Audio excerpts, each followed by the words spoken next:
Welcome, my friends. Welcome. I am Omar Krieg. This is the Krieg Dominion, and this is also Triple Press Presents Greyland Trios League Week in Review for Week 7. We had some interesting matches in the last week. Let's go ahead and take a look at how things stand now at the completion of 7 weeks of regular season competition. I almost said content, and I almost said conflict. So let's just get started here. Well, first it would help if I was on the right one. There we go. All right, after this week, the standings remain more or less the same. We've had a little bit of movement. Luthien Dragonborn climbing back up into second place, jumping up 2 positions with their results from this week. The Lyran Debutantes remaining in their current position of number 3, but they did defeat the Davion Golden Suns. We'll talk about that briefly in just a few minutes. Davion Golden Suns, of course, have dropped down 2 positions. Cyan Spirits last week were tied with the Canopian Honeybees in 5th place. They have dropped to 6 after their match this week, and of course the Canopians taking on their opponents. And then down at the bottom, the Remoran Opposition and the Dover Crows have swapped places after the opposition won their match and the Crows lost theirs. And of course, we'll talk about the individual matches just a little bit here in a moment. Kills overall, we've seen a couple of big numbers jump. Vamsi and Zhao both scoring a few kills this week. Bui and Clift still having their competition, as it were. And then overall for the individual teams, Debutantes leading the kill board at 15 kills, with the Dragonborn and the Industrialists close behind at 14. The Golden Suns and the Honeybees at 10 and 8, respectively. Let's not count out some of these other teams. Of course, they've only got a few kills individually or by the team, but they are not out of it yet, although we are getting near the end of the regular season. Wealth and growth. We've been keeping an eye on this one to see how things work out with some of the new changes in the wealth, and as more or less predicted, and has remained more or less consistent through the season. Teams that are doing well are scoring a lot of money. Teams that are not doing well are struggling. Somehow, the Crows and Wolverines near the bottom there, barely hanging on, financially speaking.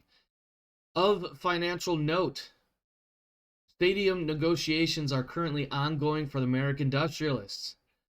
There are also rumors of a stadium offer being extended to the Dragonborn. Of course, the Golden Suns completed their stadium construction and renovation and whatever last week. This was their first week with it. Week 8, we'll see the Debutantes having completed theirs and starting to gain the benefits from having a stadium as well. Assuming, of course, their match this week is a home match, which off the top of my head, right this second, I can't remember, although we'll talk about that shortly. So yeah, again, Industrialists, stadium negotiations are ongoing. Dragonborn haven't given an offer. There are rumors of, which way that's going to go, but there's nothing official at this time.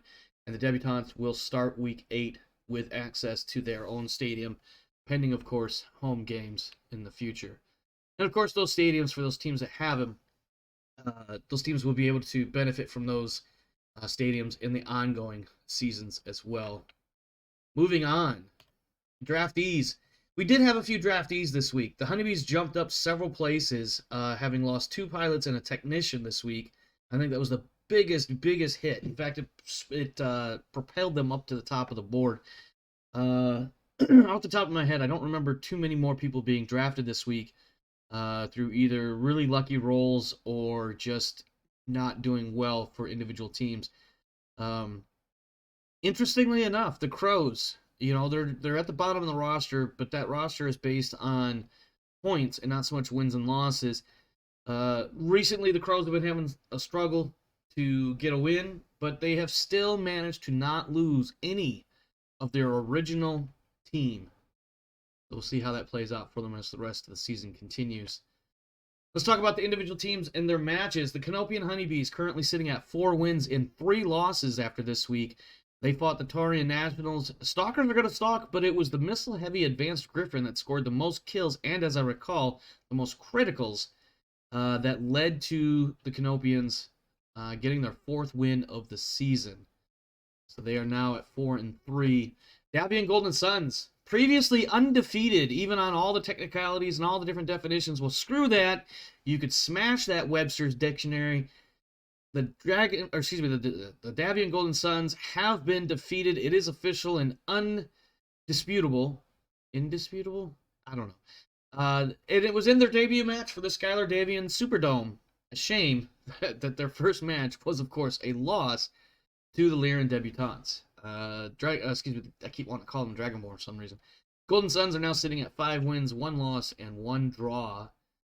And they are officially defeated at this point. Of course, I mean, they finally took a loss is really where I'm going. Dover Crows, 2 wins and 5 losses, grossly outgunned against, I forgot to put this in here, but they took on the Luthien Dragonborn this week. Grossly outgunned. The Crows went into the fight and came out of it with a positive attitude.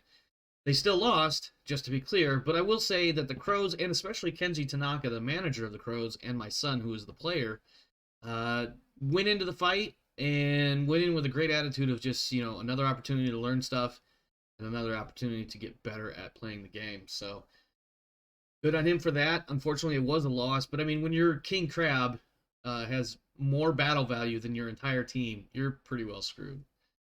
So, at any rate. Luthien Dragonborn, we were just talking about them. Another heavily lopsided matchup, leading to yet, of course, another Dragonborn win over the Crows. Dragonborn now sit at 6 wins and 1 loss, the best record in the team so far, and they are currently actually ranked number 2 on points. Lyran Debutantes, 5 wins and 2 losses. They took on the Davian Golden Suns, and they toppled the Giant, showing... I put this comment in just because I wanted to get a little snark in there. Toppled the Giant and showed the Davians that social generals can still get a win if they work the numbers just right. And they did that. It was a good match to watch. Grimdark James, of course, has really turned this team around, as you can see with that record. In previous seasons, 2 that were just dice rolls, and then 1 that was actually played earlier this past year. The Debutantes were kind of a struggle team. They got through the first couple of matches all right, but after that they started struggling. And now, Grimdark James and his persona of the Baron Isaac Weissman have really turned this team around into a formidable foe to face on the battlefield, and that was an awful lot of Fs. Let me move on. American Industrialists, 5 wins, 1 loss, 1 draw. They brutalized the Cyan Spirits. The Industrialists scoring all 3 kills via a single pilot, Zhao, in order to get that win. They are at the top of the leaderboard. They scored just enough points to stay ahead. I think if I recall, the next closest opponent is sitting at 73 points to the Industrialists' 80. For more in opposition, now 3 wins and 4 losses. They took on the Rock City Wolverines, stinging from their loss to the Dragonborn last week. The opposition crushed the Wolverines almost as if to make up for their previous loss. Really not much more I could add to that. The opposition went out there and they just beat the Wolverines. That's all there was to it. There really isn't anything else to discuss. The Wolverines, no wins still. And that really kind of irks me a little bit. I was really hoping for this team to get somewhere, but the Wolverines, 0 wins and 7 losses after their loss to the opposition this week. Cyan Spirits took on the American Industrialists. We all have a good idea of how that went, I'm sure. The Industrialists, of course, being such a powerhouse this year, as they have been in previous years. An early loss to the Firestarter, and then the Cataphract pushed Thunderbolt pilot Yi into a surrender because all 3 of the Merrick Mechs were pretty much in decent shape. It was no point trying to fight from that. Lastly, Taurian Nationals. They took on the Canopian Honeybees. It was a tough match for the Nationals, trying to recover their momentum from earlier this season. They even had purchased a new catapult that was doing some decent bit of work out there, but it's now just scrap after an ammo explosion. And the Nationals now can record yet another loss. 2 wins and 5 losses. Looking at the brackets, we still have a couple weeks left in the regular season before the postseason begins, but this is what it would look like if we started the postseason right now. Not a lot of change in the middle there in the the top 6 positions. And ultimately, not a lot of change in the preliminary round. We're looking at the Golden Suns and Dragonborn effectively swapping places, which just changes who their starting opponent would be. And the same thing, of course, for the opposition and Crows. The Crows having dropped to 10th place and the opposition moving up to 9. That's really the only thing that's changed in that regard. But yeah, just a quick snapshot of what we're looking at. Excuse me. Week 8 matches. Before I talk about this, just keep in mind that given the holidays and people's, traveling and family requirements, etc., match planning and scheduling will resume after the 1st of January. So we're going to talk about these matches coming up, but there won't be anything done with the Grandland Trios League until after the new year. And of course, this video is being recorded on the 16th of December. So we got at least 2 weeks before we see our next match. So just keep that in mind. We will be back, of course, but, the holidays and all that time for family is pretty important. We want to get after it. Anyway, we got the Luthien Dragonborn taking on the Davion Golden Suns. This is probably the match of not just the week, but the season. For RP reasons and for these two teams to go head-to-head. I don't want to say there's a lot of rivalry or anything like that between Fullhammer and Darius, but between their teams and what they've role-played, there certainly is. And we'll talk about that a little bit in just a moment. We've got the Canopian Honeybees taking on Lyran Debutantes. So that's 2 player versus player matches this week. For week 8. And then, of course, we have the Rock City Wolverines hosting the Dover Crows. And that will be just me playing against my son. And then we have another what will probably end up being a double-header live-streamed event. The American Industrialists taking on the Torian Nationals, and the Science Spirits taking on the Remoran opposition. Olaf's predictions. Dragonborn versus the Golden Suns. As I mentioned a moment ago, this is a match of not just the match of the week, but the match of the season. There's lots of tension between the head coaches of the teams, most of it being directed at Matamuri, who has mostly declined to respond. And a Davion, a member of the Davion royal family, may actually appear on the field as well, and this one will probably go to the Dragonborn. And I say that hesitantly because, between these two teams, anything can come and go. And I don't want to get too bogged down on this one because, there's 4 other matches to talk about. Skylar Hawk and Davion, Countess of Quentin.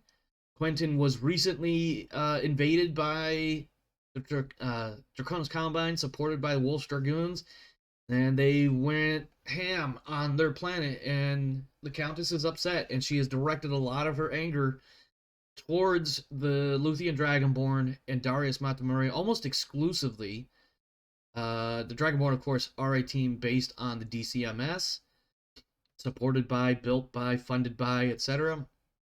So, role-playing wise, this is going to be a big, big, big match to watch. We may see Skylar Hawk and Davion on the field.